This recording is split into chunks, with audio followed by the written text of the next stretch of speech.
Bonjour tout le monde. Aujourd'hui dans la lecture d'aujourd'hui, on va analyser l'architecture Transformer Decoder qui a été introduit par Peter J. Liu et al. Et la tâche qu'on tente de- d'accomplir dans cet article-là, c'est de générer en fait, de faire des résumés d'articles de Wikipédia. Et bon, il y a plusieurs petites astuces qui ont été menées à l'architecture de Attention is All You Need, l'architecture qu'on a vue qui a été introduite en 2017. Il y a plusieurs modifications qui ont été introduites et on va passer au travers de ces modifications-là simplement pour voir un peu comment qu'on peut manipuler les différentes couches de Transformer et bon, un peu pour nous donner des idées euh, en termes de, de flexibilité de l'architecture, mais aussi comment on peut la, la modifier pour se diriger tranquillement, pas vite, vers des modèles de langue préentraînés. Et on va voir on se détache un peu de l'architecture encodeur-décodeur qui a été introduite euh, par les gens les auteurs de Attention is All You Need. Donc, dans notre fameuse timeline, on avait toujours Attention is All You Need en 2017, qui a été introduit en décembre 2017, et Transformer Decoder a suivi pas très longtemps après, en janvier 2018. Et c'est exactement cette architecture-là qu'on va analyser aujourd'hui. Donc les slides sont en anglais simplement parce que bon, c'est bon, un petit peu plus facile euh, de prendre les différents articles qui ont été introduits par les variantes de Attention is All You Need.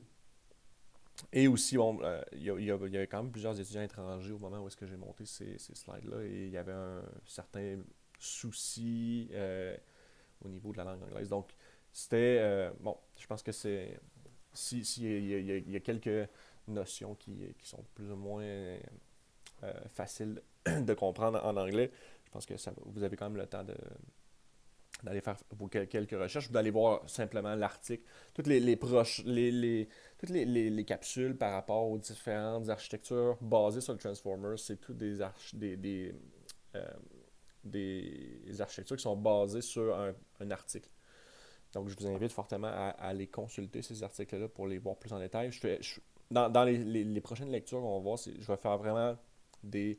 J'essaie de distiller l'information de ces articles-là et de voir qu'est-ce qui est intéressant, quels sont les points clés intéressants des différents articles.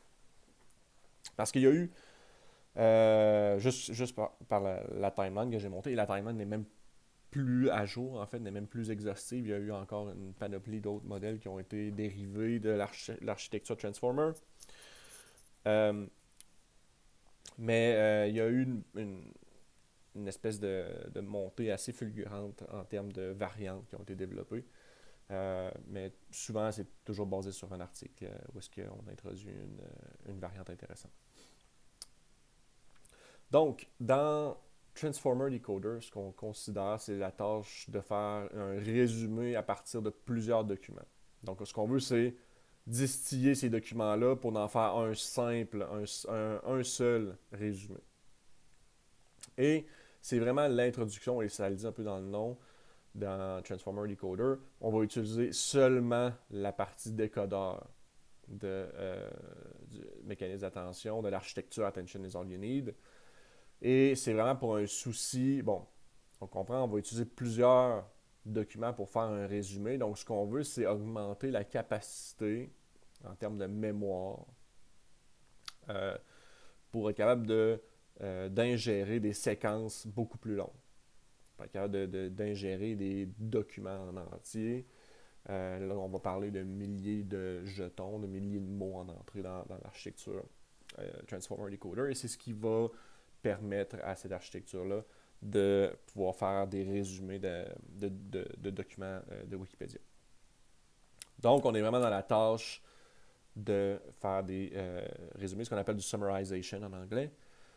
Et on est basé sur, bon, évidemment, Wikipédia est un jeu de données qui est très souvent utilisé. Par exemple, on a l'article Deep Learning, et ce qu'on veut, c'est utiliser les différentes références donc l'article de Deep Learning Point. On peut utiliser ces références-là, aller chercher le contenu sur Internet et être capable d'arriver à générer un résumé semblable à celui qui peut se trouver sur Wikipédia. OK? Donc, le modèle. On a une phase qui est dite extractive, donc où est-ce qu'on fait l'extraction de phrases qui sont pertinentes. Et on a la phase qui est, on dit, abstractive stage, où est-ce qu'on va faire la génération proprement dite de l'article de Wikipédia. Donc, c'est vraiment, ces concepts-là sont très liés à ce qu'on appelle le summarization. Ce n'est pas nécessairement par rapport à l'article, l'architecture en tant que telle, mais bon, c'est important un peu de comprendre qu'est-ce qu'on tente de faire ici avec le Transformer Decoder. Donc, au niveau de la phase d'extraction, ce qu'on veut, c'est extraire, on se rappelle, on veut extraire les phrases qui sont pertinentes, les phrases qui sont pertinentes pour générer un résumé de l'article de Wikipédia. Okay?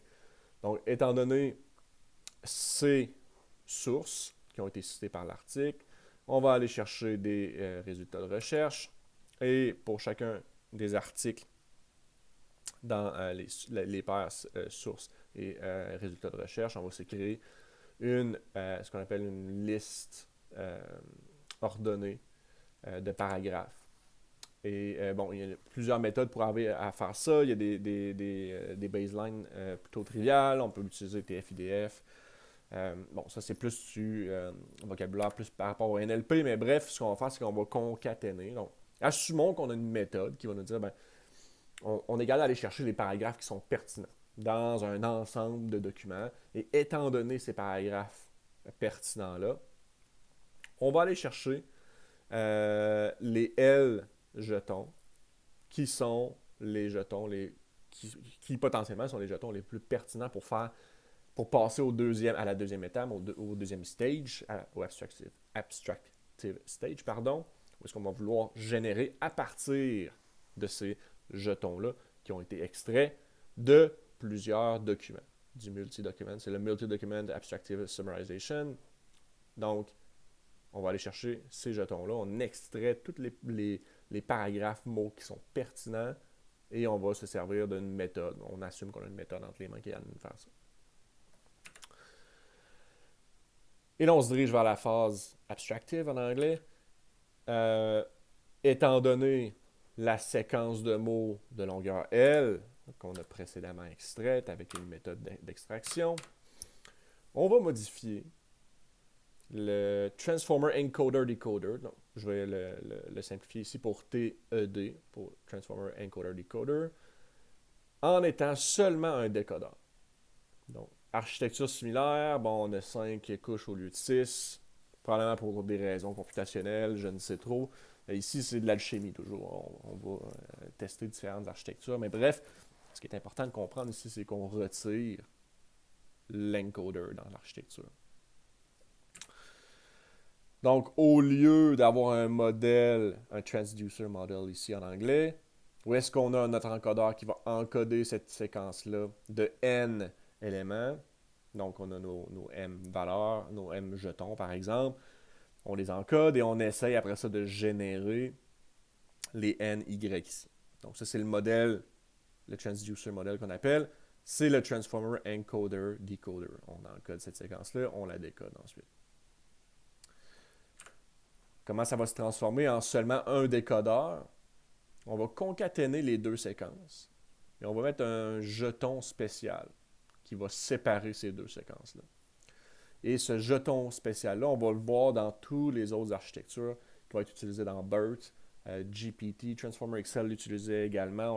On ne verra pas Transformer XL, pratiquement rendu désuet, mais bref, toutes les BERT de ce monde, tout ce qui découle de GPT, XLNet, ainsi de suite. C'est quelque chose qu'on peut voir régulièrement.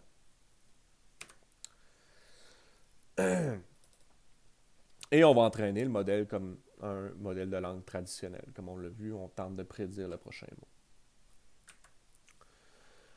Bon. Ce qui a été amené dans le papier, c'est qu'on suspecte que euh, bon, ici, on a deux, si on veut, on peut voir ça comme deux composantes. Et on suspecte que les deux composantes apprennent des représentations ou des patrons qui sont redondants. Donc, ce qu'on estime, et c'est ce qu'on suspecte, c'est qu'on va avoir plus de capacité à apprendre des patrons différents en ayant juste une architecture. Et là, c'est pour ça que je l'ai mis en gras ici, on suspecte, ben en fait, il suspecte cette chose-là. Ça aurait été intéressant d'avoir des résultats plus concrets que juste une suspicion. Mais bref, on n'a pas eu. Je me demande justement s'il n'y aurait pas eu un article à propos de ça. Ça pourrait être un beau projet de recherche s'il n'y a pas eu d'article par rapport à ça. Donc, il y a des choses qui ont été introduites pour arriver à ingérer des documents de longueur L qui est maintenant beaucoup plus grande que ce que Attention is All You Need pouvait ingérer. Et les deux concepts qui ont été introduits, c'est la Local Attention et la Memory Compressed Attention. Donc, on se rappelle l'équation de l'attention, on a la Query Key Value, bon, on multiplie la query avec les keys pour obtenir une certaine, ensuite multiplier avec les valeurs pour obtenir un certain, bon, ça revient à notre attention finalement. Donc, ce qu'on fait, ce qu'on appelle la Local Attention, on va diviser notre séquence en plusieurs segments. Et ces segments-là, on les divise, on applique notre multi-head attention ici, ce qui va nous donner une valeur. Notre deuxième split fait le même processus, on applique la multi-head attention, nous donne une deuxième série de valeurs, ainsi de suite, et on va les reconcaténer ensemble ici. Au lieu d'ingérer nos L jetons et de faire de l'attention sur nos L jetons, ce qu'on fait, c'est qu'on va faire ce qu'on appelle du local attention. Donc, l'attention sur seulement des sections de la séquence de longueur L. Pour après ça, les recombiner ensemble. Donc, il faut comprendre ici qu'on n'a pas nécessairement les jetons dans cette section-là, ne portent pas attention aux jetons dans cette section-ci. Ils vont juste être combinés ici. Donc, c'est pour ça qu'on va avoir du local attention et on va avoir aussi ce qu'on appelle du memory compressed attention. Donc, ce qu'on va faire, c'est qu'on va réduire le nombre de clés et valeurs en utilisant ce qu'on appelle les strided convolutions. On va revoir qu'est-ce qu'une strided convolution et le nombre de queries reste inchangé. Et contrairement à la local attention layers, ici, on va aller porter attention à la séquence en entier. Donc, comment on arrive à faire de la compression avec des strided convolutions? Ici, on a une stride de 1 qui est, bon, convolution standard. On a en entrée 9 éléments, en sortie, on en a 7. C'est l'effet de bord de la convolution, comme on l'a déjà vu. Si on augmente la stride étant le pas que je fais. Je me déplace ici. Lorsque j'ai une stride de 1. Si j'ai une stride de 2, je commence ici. Je me déplace de 2. Je fais 2 pas, donc je me retrouve ici pour faire ma prochaine convolution de fenêtre 3, ce qui va me donner mon vecteur ici. On fait la même chose ici, ainsi de suite. Donc ici, j'en ai entré en 9 éléments. En sortie, j'en ai 4. Et si j'augmente encore plus le pas, ici, bon, je vais porter attention à tous mes éléments, mais je réduis considérablement mon entrée. J'avais en entrée 9 éléments et maintenant j'ai en sortie 3 éléments. C'est de cette façon-là qu'on arrive à compresser, si on veut, l'information. Et en compressant l'information, on arrive à ingérer des séquences de longueur plus grande que ce que Attention is All You Need pouvait nous offrir. Donc, dans l'architecture finale, on va venir combiner, évidemment, l'attention qui est dite locale et l'attention qui est plutôt globale avec la Memory Compressed Attention sur 5 couches. Donc, ce qu'on va faire, c'est qu'on va faire du local, compress, local, compress, local. On empile les couches les différentes architectures, les deux architectures possibles étant locales ou globales. En termes de résultats, donc on a le Transformer Encoder-Decoder qui était capable d'ingérer des séquences entre 500 et 1000 jetons. Transformer Decoder, ce qu'eux proposent, c'est, en fait, ce que ça permet de faire, c'est d'ingérer des séquences d'environ 4000 jetons. Donc, presque 4 fois plus, jusqu'à 4 fois plus longues, avant d'avoir des erreurs de mémoire. Donc,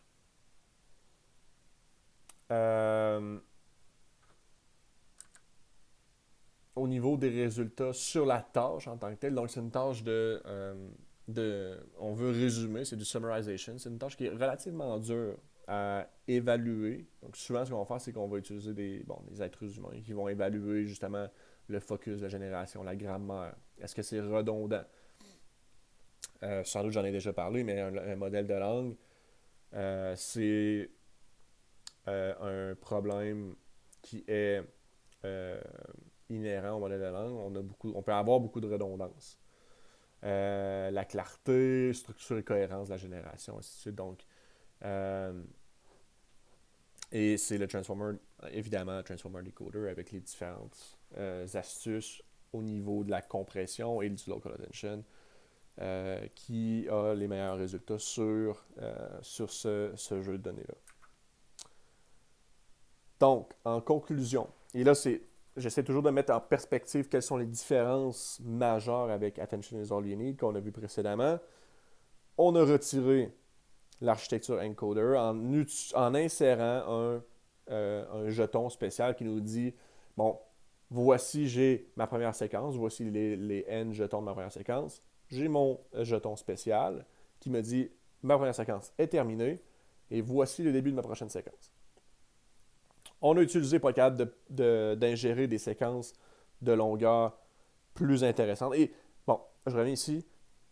Ce qu'on suspectait, c'est qu'on avait deux modules qui étaient différents. On avait l'encodeur et le décodeur. On suspectait qu'on apprenait, surtout dans un contexte monolingue, où est-ce qu'on tente de faire du summarization. On passe de l'anglais, on reste en anglais. Lorsqu'on utilisait Attention is All You Need, on était, par exemple, de l'anglais, on allait vers l'allemand. Ce qu'on suspectait ici, c'est lorsqu'on était dans un contexte monolingue, il y a, avec l'architecture encodeur-décodeur, il y avait de la redondance qui était apprise entre les deux composantes, et c'est pour ça qu'on voulait simplement utiliser une composante, le décodeur. Deuxièmement, pour arriver à ingérer des longueurs des séquences beaucoup plus longue, on a introduit ce qu'on appelle le Memory Compressed Attention et la Local Attention qui nous fournit certaines astuces pour arriver à nos fins. Donc, c'est ce qui conclut sur Transformer Decoder qui a été introduit en début 2018. Pour avoir plus de détails sur vraiment l'implémentation, les résultats, j'essaie vraiment juste de distiller l'information sur les différents articles qu'on va voir. Pour plus de détails, je vous invite à aller voir l'article évidemment de Transformer Decoder.